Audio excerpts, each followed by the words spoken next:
Good afternoon, everyone, and welcome to the Community and Infrastructure Services Committee meeting. People interested in participating in committee meetings can register online using the delegation registration form at www.kitchener.ca/delegation or via email at delegation@kitchener.ca. Please refer to the delegation section on the agenda for the electronic participation deadline. Written comments received will be circulated prior to the meeting and will form part of the public record. The meeting live stream and archive videos are available at www.kitchener.ca/watchnow. Accessible formats and communication supports are available upon request. Are there any members of the committee that wish to declare any pecuniary interest regarding matters listed on the agenda? And I'm not seeing any. We'll move on to consent items. Are there any members of the committee that have questions or wish to discuss any of the consent items on the agenda? And I'm not seeing any. Can I have a mover, please, for the consent items? Thank you, Councillor Michaud. And call for a vote. All those in favor? And that is carried. Thank you. We'll now move on to discussion items.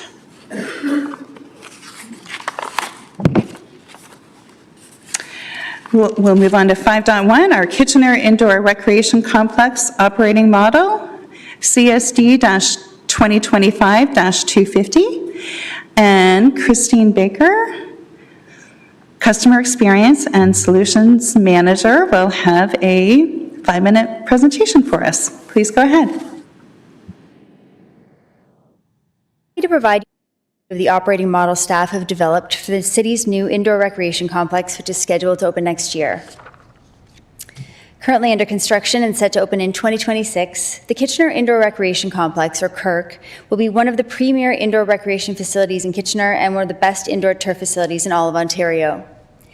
The facility is expected to attract more than 570,000 visits annually, including an estimated 100,000 event-related visits from out-of-town coaches, event officials, and spectators. Not only will KIRC be the city's first ever net zero building, it will also be the city's most accessible building. As a reminder, KIRC is being built as a multi-sport venue that will meet the growing and increasingly diverse recreation needs of our community, while also attracting major tournaments and other sporting events that will benefit many local businesses. The facility itself will include a FIFA-sized indoor turf that will be divisible into 4 fields, a world-class aquatic center with 2 pools, a quad gymnasium, 2 cricket practice nets, an elevated walking track, and several multi-purpose rooms.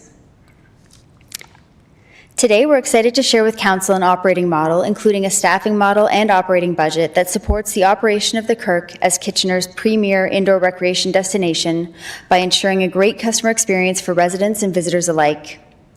Before I get into the details of the proposed operating model, it is important to stress that the operating model before you today for your consideration will have no direct impact on existing taxpayers, as the costs of operating the facility will be funded through fees paid by facility users themselves and by anticipated assessment growth. Designed using staff interviews, local comparators, and detailed facility usage projections, the KIRC staffing model reflects the city's commitment to customer service in many ways. It provides for the facility to be open to the public from 7 a.m. to midnight 7 days a week. It also allows for the proactive provision of a great customer experience, including the maintenance and cleanliness of the facility, its amenities and equipment, as well as the flexibility to increase staffing levels as required to support the busiest times at the facility, all while ensuring that residents and visitors feel welcomed. In addition, the proposed staffing model ensures there will be expertise in planning and supporting multiple major tournaments and events each year, all of which will bring thousands of visitors to the facility and support local businesses. And I'm happy to report that the proposed staffing model will allow the city to offer more youth drop-in opportunities and 200 additional weekly spots in our highly sought-after March break and summer camps. As part of the city's sport division, the KIRC team will include 3 teams working together to fulfill the city's commitment to creating a positive customer experience for visitors. The aquatics team will provide aquatic programming, including meets and events, and oversee daily pool operations. The customer experience team will ensure seamless access to programs and amenities and a well-maintained facility and provide frontline customer service. And the events and booking team will ensure the facility is fully utilized through rentals, programs, events, and tournaments. This Kirk staff team will be supported by subject matter experts from other areas of the organization, such as facilities management, who will lend their expertise to help run the facility. The Kirk leadership team includes a facility manager and a supervisor of each of the 3 teams. Recruitment of the management team will begin shortly with the aim of having them on board by the end of this year so that they are able to hire, onboard, and train their staff, as well as complete the operational, planning, and programming work needed before the facility opens later in 2026. At this point, I'll turn the floor over to Jonathan Lautenbach, who will provide you with details about the Kirk financial model.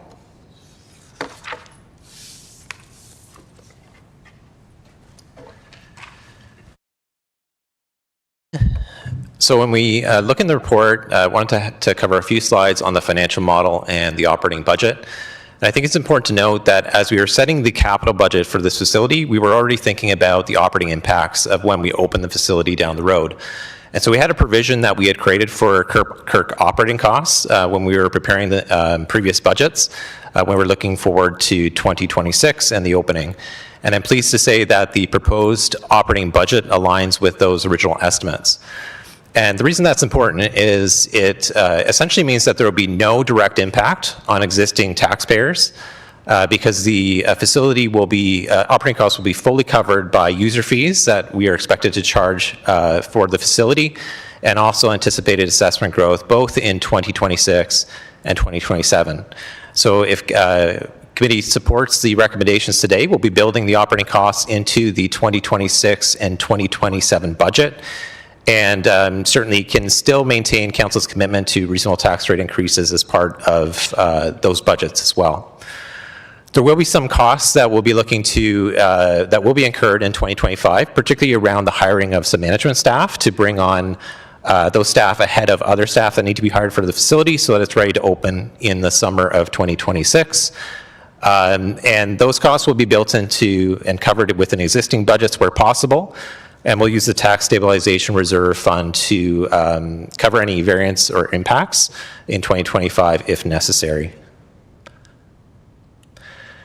So this table is included in the report, and I think the key column to look at on this table is the column on the far right, which is the cumulative budget impact. So although there will be impacts in 2026, because the facility is opening halfway through the year, there's also impacts in 2027. But the cumulative budget impact is that annual operating budget once the facility is fully up and open and operational for a full year. You see that the expenses total about $8.2 million, and that includes the staffing model, materials and services, as well as utilities. We also have included a contribution to capital because we know that we need to set money aside for any future repairs that might be needed after the facility has had a few years and aged, and so we think that's appropriate and responsible to do so. And so the total budget being $8.2 million, we have revenue that then offsets that, the large portion of that being $5.9 million in user fees.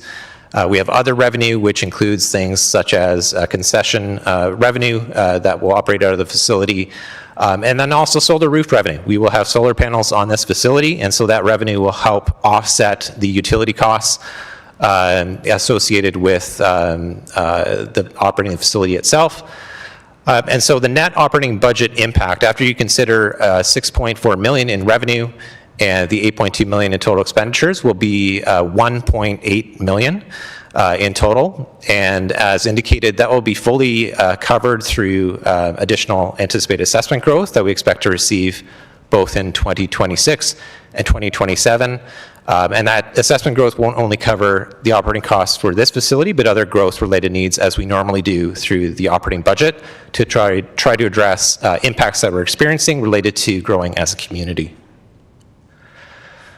I think it's important to note, as we're pleased with the operating budget that we've been able to put together, and I think it's been carefully put together by looking at other communities and benchmarking against similar-sized facilities, looking at budgets not only in facilities in the region, within the region, but outside the region as well. But it is one of the largest and most complex buildings that the city has ever operated. And so it will require some time and experience after it's open to right-size or make adjustments where needed. And if those adjustments are needed, it would be made through future budget processes. If there was any deficits in particular lines, we'd be looking to use the tax stabilization reserve, which has a sufficient balance to cover off any adjustments that might be needed in any of those years. But as I said, we're really pleased with the operating budget that we've been able to put together, and I think it reflects the work of staff on the project team and the thought that's been put into this facility in terms of the overall planning, both from the capital construction side, but also thinking to the eventual opening of the facility in 2026. And that concludes the presentation. We'll open it up now for any questions. Thank you very much, Ms. Baker and Mr. Lautenbach. That's great. And we do have a number of questions from council. And please go ahead, Councillor Singh. Yeah, I'd be happy to move this. No, I'm joking. I'm sure Councillor O'Dooney, you want to move it. So this is surprising with the overall impact. I mean, the size of the facility, as well as also it's surprising that we're keeping it open till 12 a.m., 12 a.m., and 7 days a week. Can staff present a little bit of a rationale around that? Do we expect that level of usage at that late at night and early in the morning, perhaps because of the walking track, but more so going to 12 a.m. every day? You go ahead. Through the chair, we did do a facility usage review, and we do anticipate user groups using the facility early in the morning, particularly the walking track or the pool in particular. And we do have, we do know that adult rec leagues and some of our cricket practice net users will use the facility well all the way to midnight for sure. Okay, all right. Is that direction that we're heading towards our other facilities? We have other recreational centers too. Mr. May?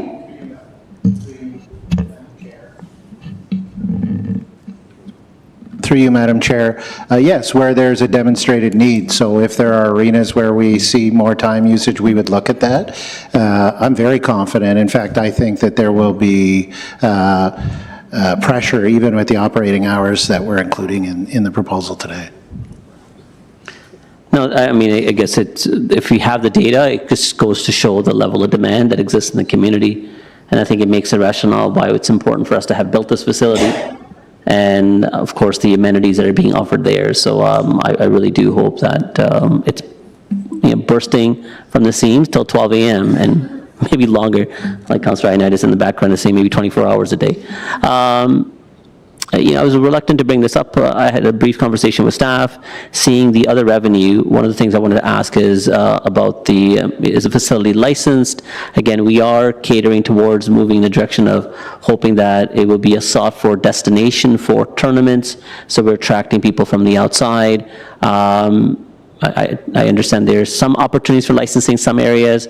Will we be selling beverages, I'll call it beverages from the concession stand? Mr. May? Through you, Madam Chair. The facility has ability to be licensed on an as-needed basis. So where a major event is coming in and it makes sense because the tournament organizers want to have a license, that is certainly a possibility. It is not a standard that the concession booth will be selling alcohol. And we've looked at this issue pretty closely. There's an argument to be had on both sides, but for now we think the best bet is to get into the facility, operate it this way, see how much demand there is on kind of a per event basis, and then look at it in the future. Yeah, Mr. May, the reason why I raised it, we had this conversation, I heard you, I agreed with you, but I think the reason why I wanted to raise it is exactly what you said. Let's open it up, but I think let's be vigilant to see if there's opportunities. So with what you answered, saying that there's an opportunity to license based on the event that's happening, we wouldn't generate that revenue. That would be specific to their programming for that event. So if there's a tournament and it's part of that tournament, them coming in the area, they ask for a certain area to be licensed, they would be generating that revenue, correct? Through you, Madam Chair, that's correct, although I would have to say that I believe that the amount of revenue that would be generated would not be significant. Okay. All right. Well, I'll come back with a comment, but I would say let's just continue to explore and see exactly where the demand takes us. Thank you. Thank you, Councillor Singh. Councillor Chapman. Thank you. Thank you for the report. I just wondered if you could tell us whether the other facilities, whether their operating fees or operating expenses are covered through user fees and rentals. Like, are we drawing our assessment here on our current facilities, or do we run a deficit? So through you, Madam Chair, we looked at a whole bunch of facilities, ones that the City of Kitchener runs, but also ones within the region, and actually even well beyond the region. What I can say is that this is consistent with our existing practice, that the majority will be recovered through user fees, but there's also some that will be covered through the assessment growth. And what do the other facilities look like now? The same, I mean, I don't know the specific breakdown, but it's the same consistent approach, that a significant portion of the operating costs are covered through user fees, and then the rest is covered through the tax base. Okay, thank you. Thank you, Councillor Chapman. Councillor Deneau. Thank you, Chair. Not a financial question, but more of a question as to, maybe Mr. May can answer this. Have we started receiving any calls for bookings for later next year or 2027? I'm just curious. Through you, Madam Chair, our staff are right now meeting with all of the local sports groups to talk about things like user fees, their programming desires for the facility, whether they'll want tournaments, whether they'll want weekly programming. So those meetings are happening now.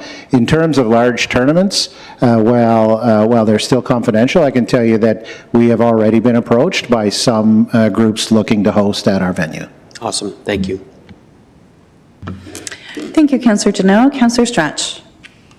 Thank you. I know many of you know I am a big fan of what's happening in Mr. O'Dooney's ward, and really, really happy to be excited, Councillor O'Dooney's ward, and really excited to be able to be part of it. And I just have some questions around internal opportunities, because it is such a gem of a facility. The internal opportunities for youth to participate in programming and then eventually turn it into, leaders in training or lifeguards in training, and then, kind of fold into our staff. And so I'm just wondering, is there any purpose programming to help enable something like that at Kirk?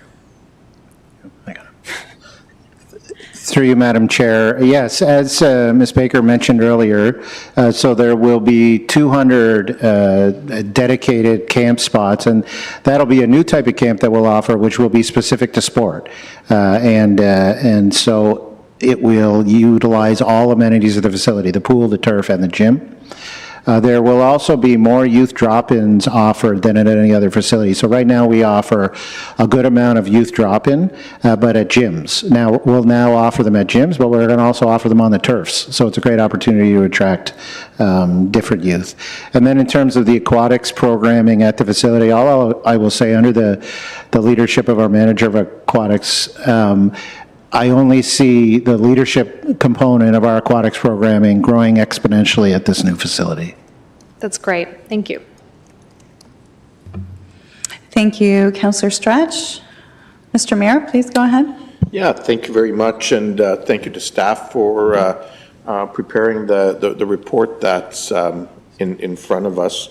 Really just wanted to take this opportunity to thank them for all of the work that's gotten us to this point over the past year. As everyone in the room is aware, we had an exciting morning this morning as we heard news of obtaining our last tranche of construction money. I mean, I guess if new programs come available and if there's opportunities that present themselves in the future, we'll be happy to apply for them. But based on what we know now, we've had both our federal and our provincial partners come forward, and today's announcement of $10 million was significant for the project and allows us to proceed with with the gymnasium. So I just wanted to take this opportunity to acknowledge all of the work that staff have done, getting the project to this point, getting us to the point of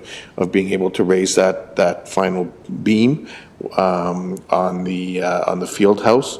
And it was great to see where the gymnasium is actually going to land on the site. I think this is going to be a transformational project for our community.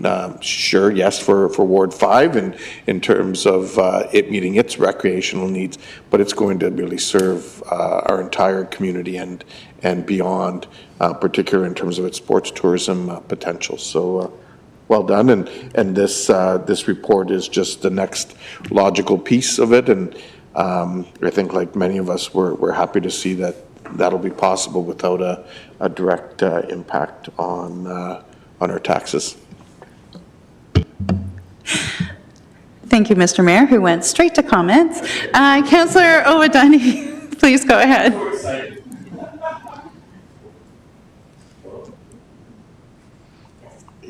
He's not on. Okay, here we go. Thank you, Madam Chair. Appreciate it. Thank you to staff for this great report. I just had a quick question going back to the numbers, the solar roof revenue. 2026, 87,000, 2027, 125. Do we see it stabilizing? Do we see it jumping up over time? And can you just help explain a bit more around where that revenue exactly has come from? How does that work?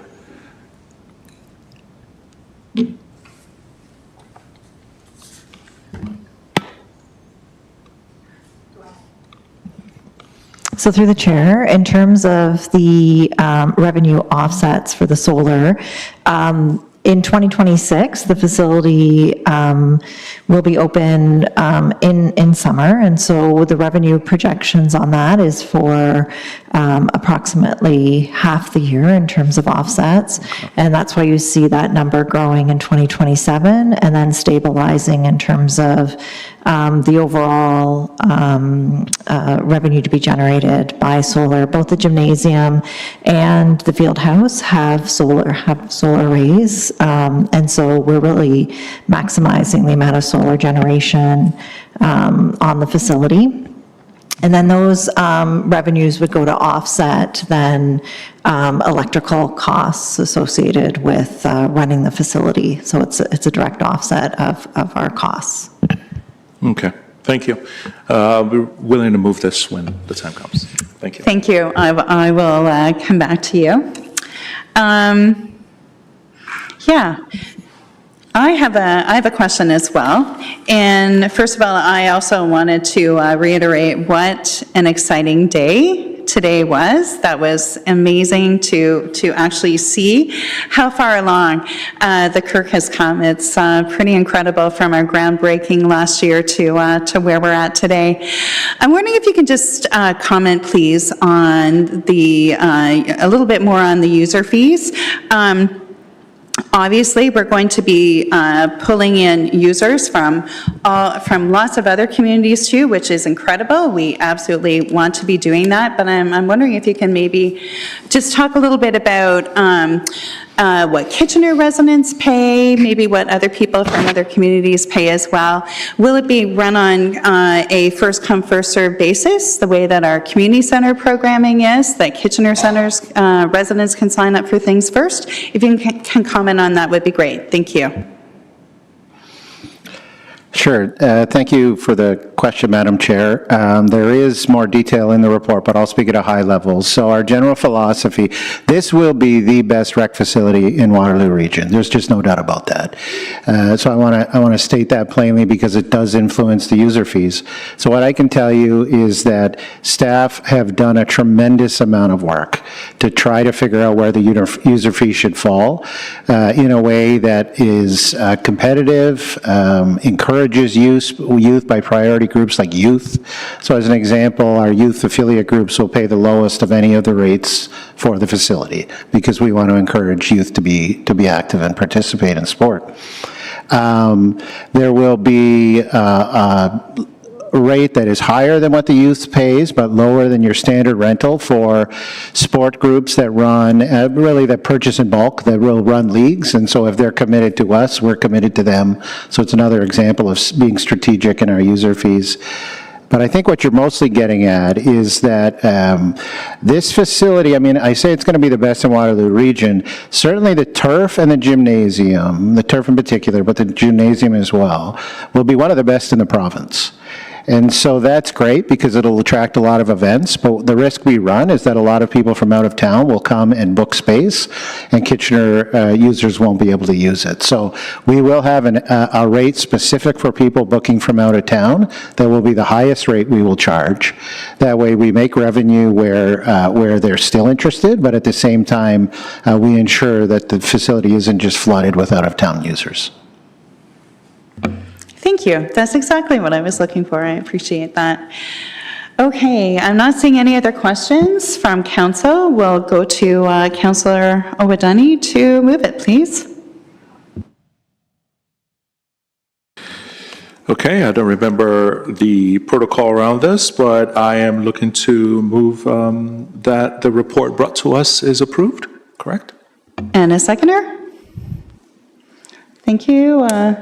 Oh, I guess we don't need a seconder, I'm sorry. Can we ask for would you like a recorded vote on this, Councillor Owadani? Sure, Chair. Can we have a recorded vote on this, please? Oh. You did wait, I'm so sorry. Councillor Davey, please go ahead. Yeah, thank you, sorry, I just following protocol. I just wanted to state, because I've been quiet, and I obviously care a lot about the finances of the city, and we're talking about a close to $200 million amazing facility here, and I haven't asked any questions. And the reason for that is staff's done a fantastic job along the way of keeping us informed. Any question or concern that I might have had along the way has been answered, and I just wanted to congratulate our staff that not only are they building a fantastic recreational facility, world-class, potentially recreational facility, but they're doing so in a way that really does its absolute best to respect the challenges that people are having in terms of their household costs, and making sure that that we're going to be able to continue ahead with reasonable tax increases. So it's just a win-win all the way around, and I can't wait till 2026. Thank you, Councillor Davey, and sorry about that. And not seeing anyone else in the queue, we'll move on to a recorded vote, please.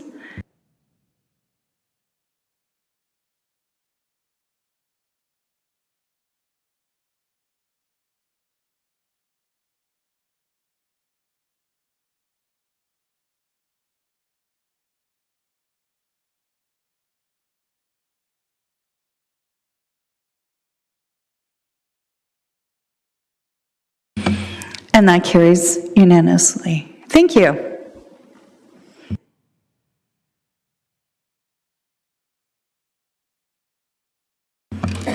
Okay, we'll now move on to item 5.2, Rockaway Centre redevelopment update, CSD 2025-246. And we have Bethany Pierce, our Supervisor of Older Adult Services, who will provide a 5-minute presentation, please. And you can go ahead whenever you're ready. Thank you. Thank you. Good afternoon, Mayor Verbanovic and members of council. As mentioned, my name is Bethany Pierce, and I supervise older adult services.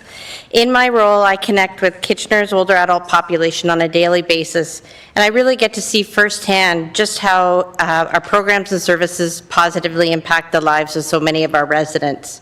Today, staff are seeking direction on the next phase of the Rockaway redevelopment, which will have a significant impact on the future of older adult programming.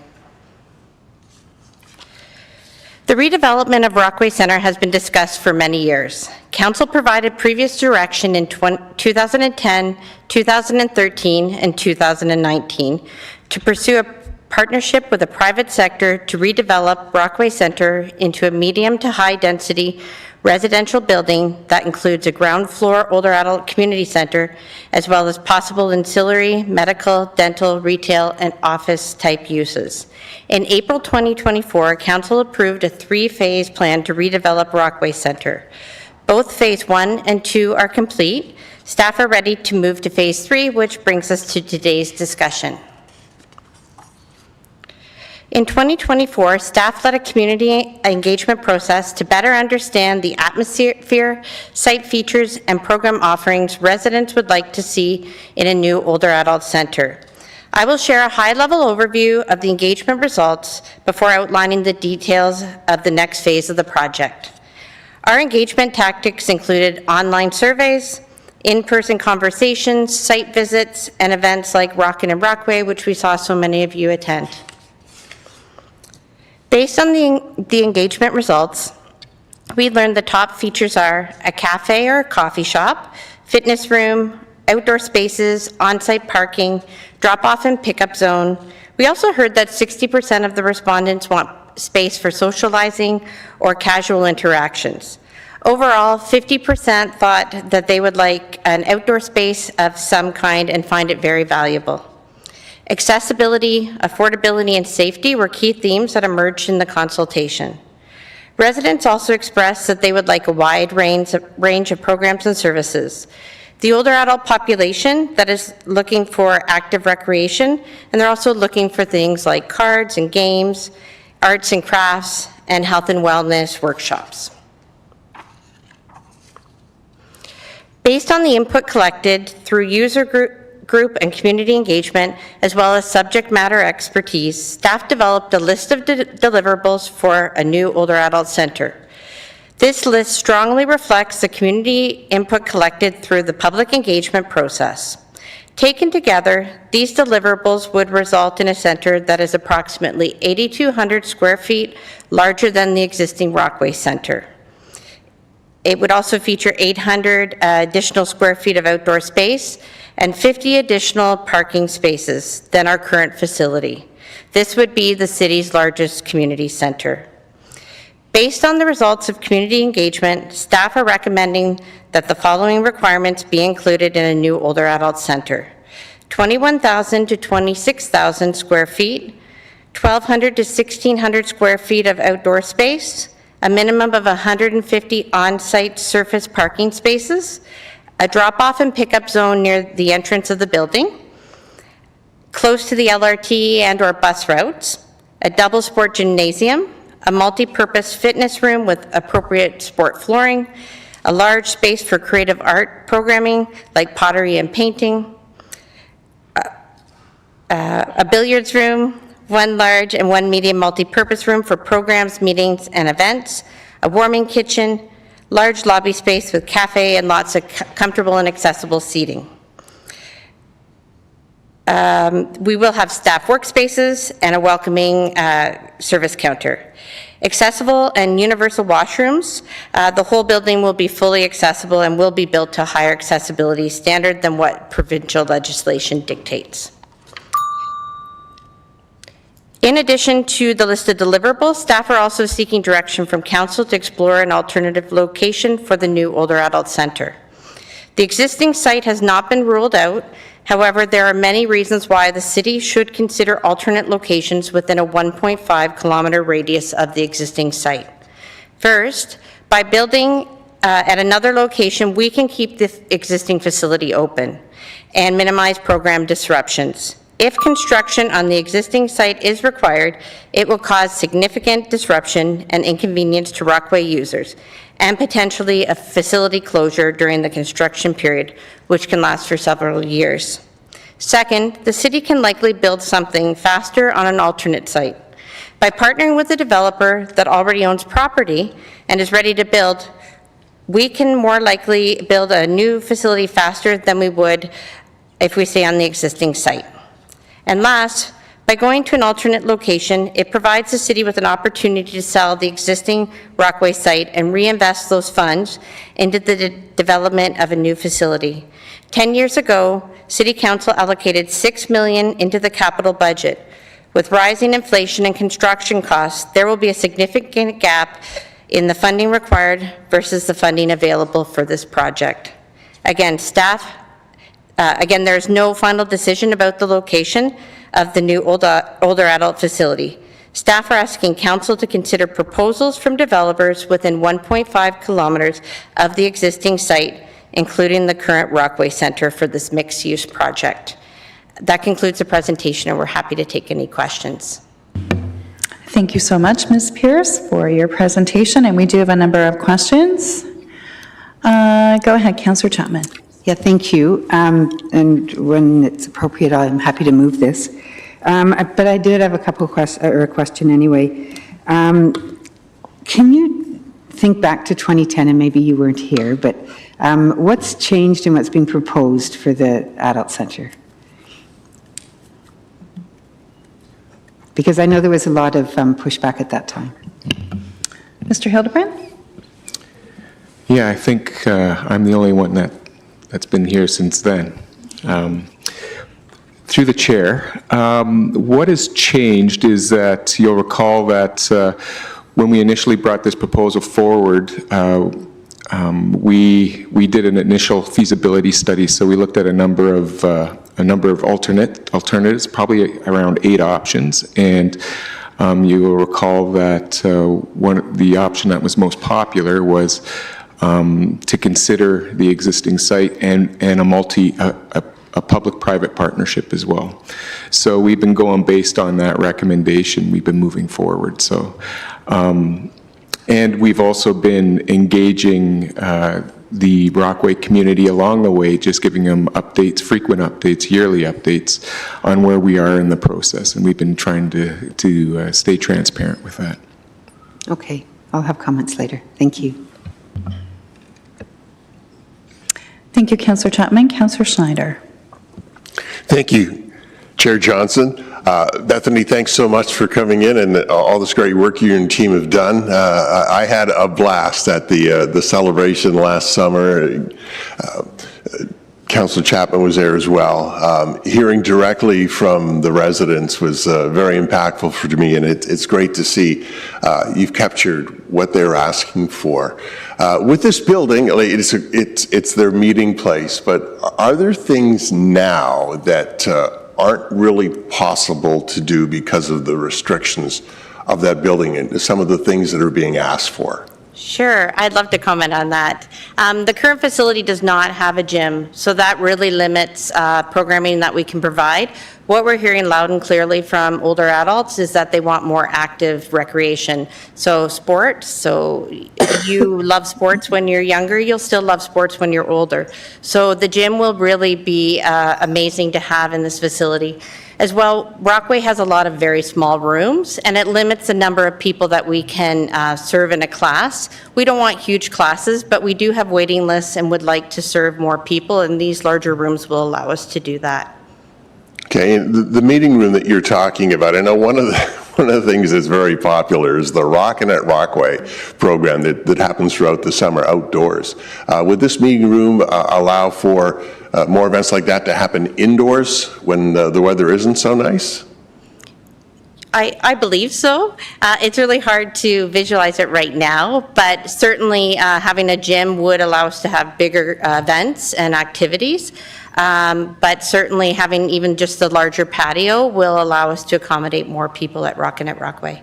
That's great. This is great, and I know the desire for them to have their own space and place is very important, and I think you've nailed it in this. Thank you. Thanks.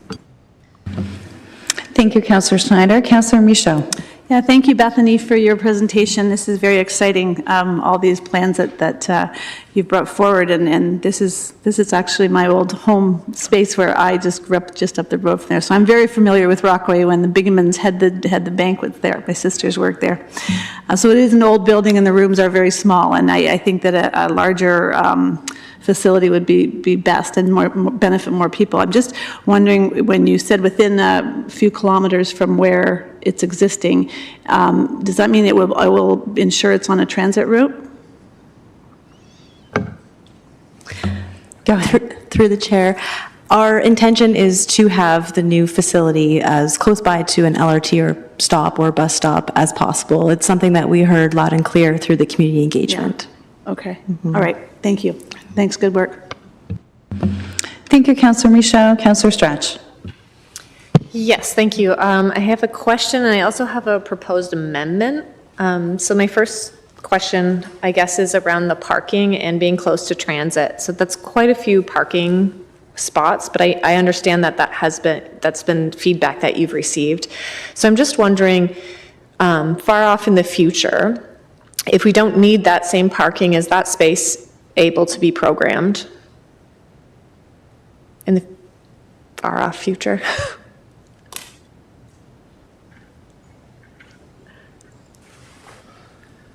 Through you, Madam Chair, I mean, the short answer is yes. I think as user habits change, we could convert it to more outdoor usable green space. Wonderful. Okay, that's great. And then as far as my proposed amendment, in connecting with neighbors and, thinking much longer term, I think as we build this facility, it would be a great opportunity to not just have a warming kitchen, but to also have a full, in the RFP, a full commercial kitchen, thank you. That's the word I was thinking, a full commercial kitchen. And so, at least this is the time where it's going to be the cheapest to be able to have that integrated into the community center. And so I'm hoping that would be something that would be possible. So I think, is that something just verbally I do, or do I need to submit that in written form? Go ahead, Mr. May. Through you, Madam Chair, it's certainly council's prerogative to amend staff's recommendation, so I think you simply table that and eventually take a vote on it. I'll come back to you to move that. Thank you. Okay, thanks. Go ahead, Mr. Mayor. Thanks very much, Chair Johnson, and thanks to staff for a really comprehensive report, and one that I think speaks to the vision of the kind of facility we're going to need in the future, because of A, being a growing community, and B, just growing demographics in terms of the older adult population. As someone who's sort of closer to that end as opposed to the end of a youth center, I guess it kind of makes me excited to think we'll have this this kind of facility for the future, and also makes me happy that it sounds through all of your engagement efforts, we won't have a room full of people in yellow T-shirts in the council chamber. It's probably one of the few times in my time around this horseshoe that I can remember that the council chambers were actually full with people. So kudos to everyone on getting us to that point.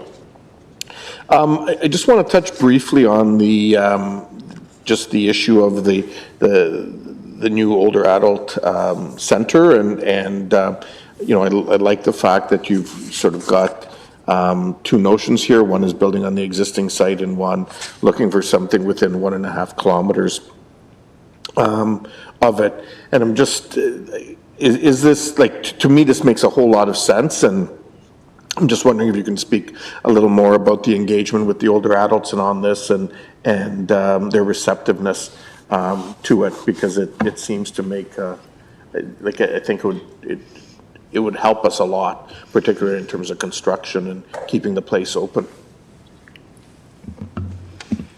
Go ahead, Mr. Hildebrand. Yeah, through the chair, during our engagement, our very initial engagement, and throughout the topic certainly did come up quite a few times. And there are people who support moving to a different location, and some people who like the same location. They're quite attached to it. So we have had the discussions in the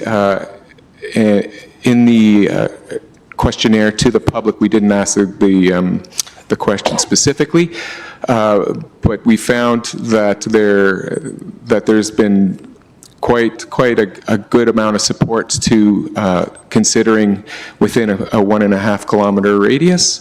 The benefits, of course, that's some that have been outlined in the report, is and one of the biggest benefits is the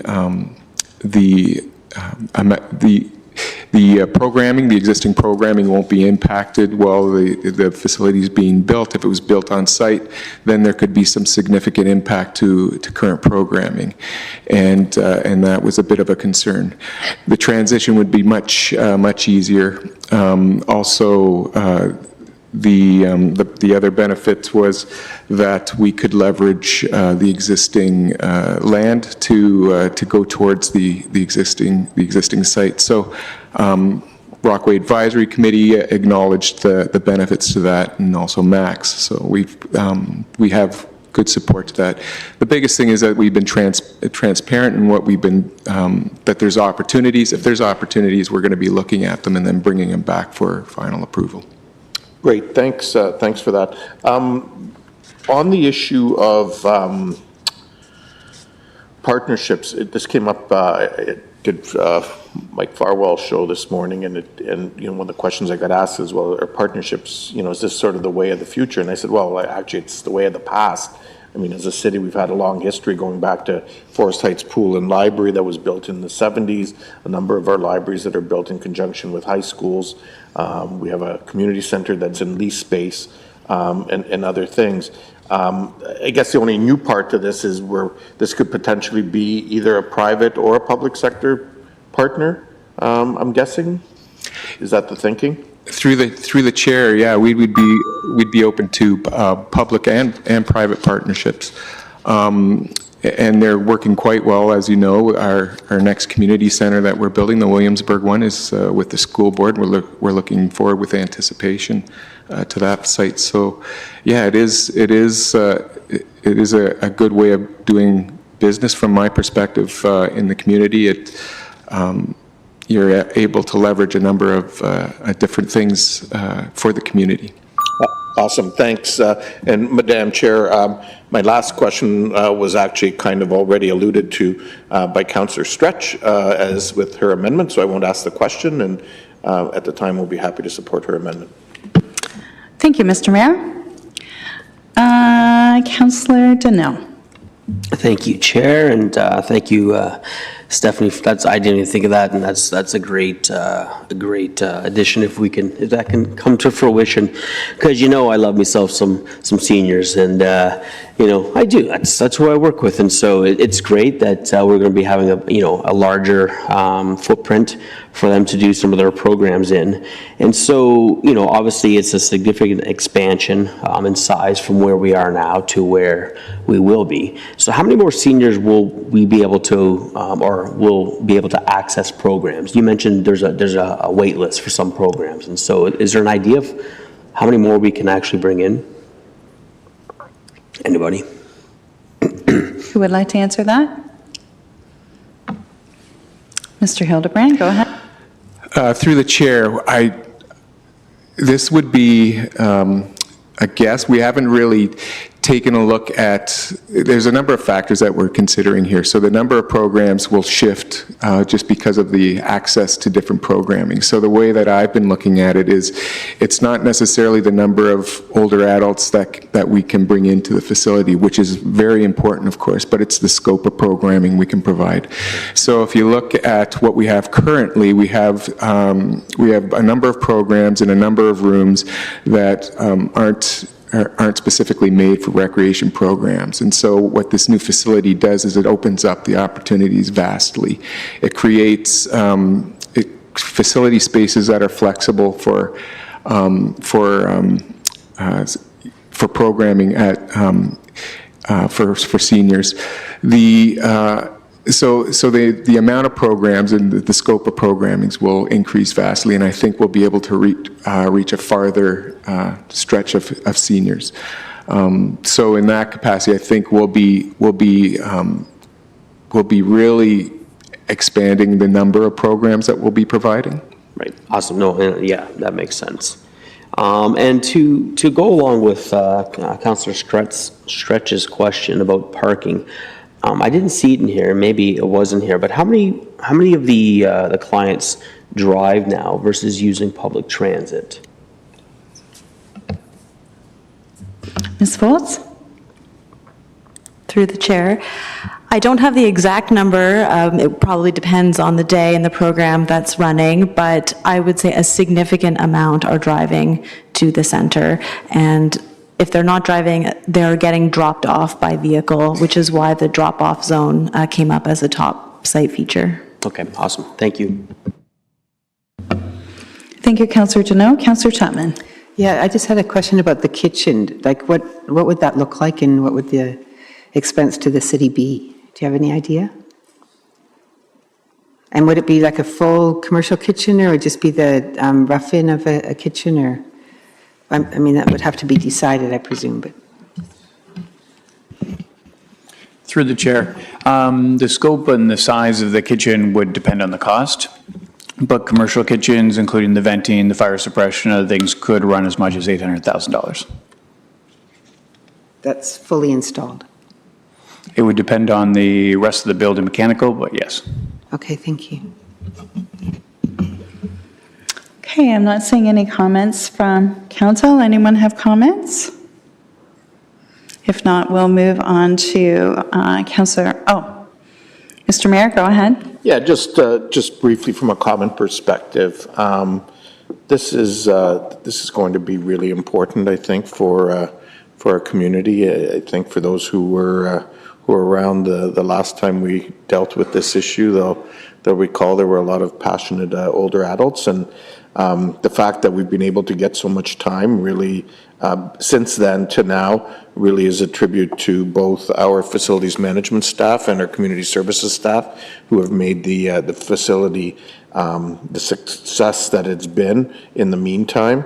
While we did this work, and obviously things like COVID and so on slowed some of it down until we got to this point today.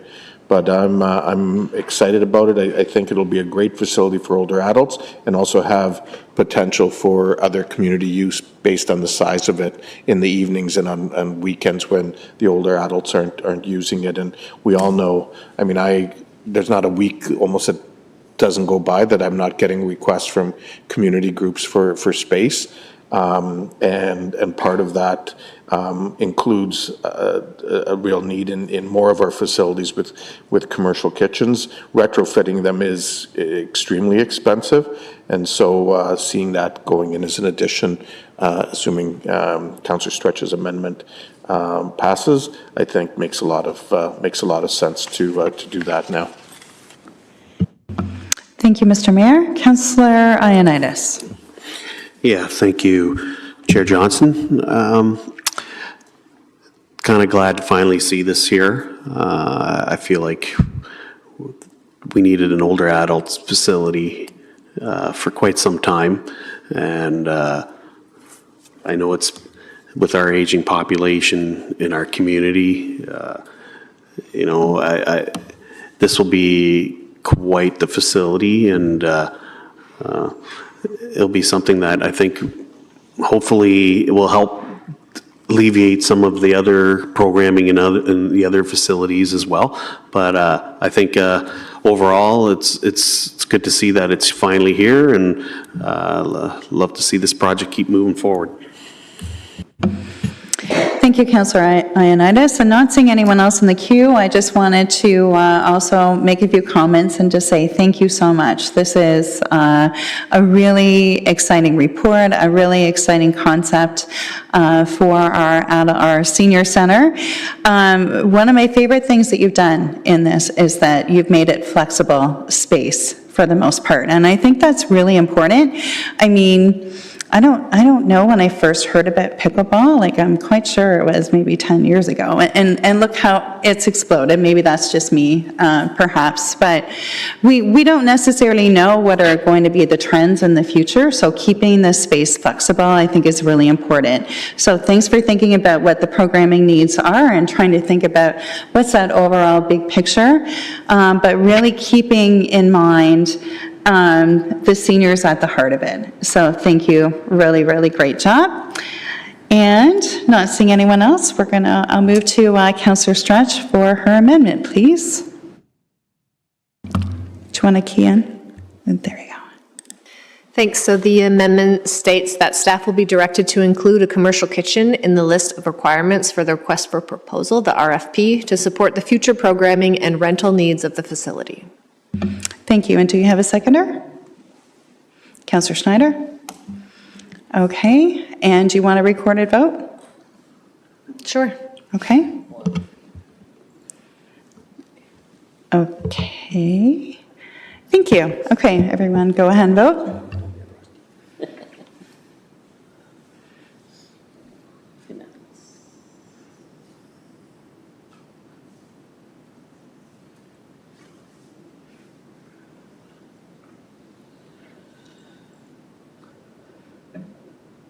Okay, and that passed unanimously. And now, actually, did we have a mover for the main motion? Oh, yes, Councillor Chapman, thank you. And, well, do you want a recorded? We'll have a recorded vote for that too.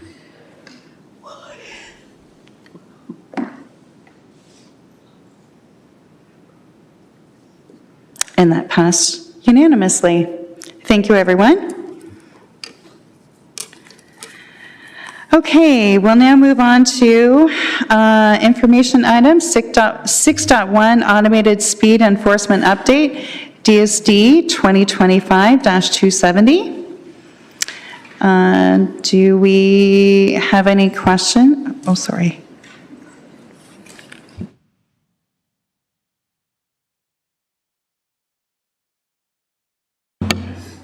Okay, that was an information item. And who would like to move to adjournment? Thank you, Councillor Chapman. All those in favor? And we'll adjourn. Thank you.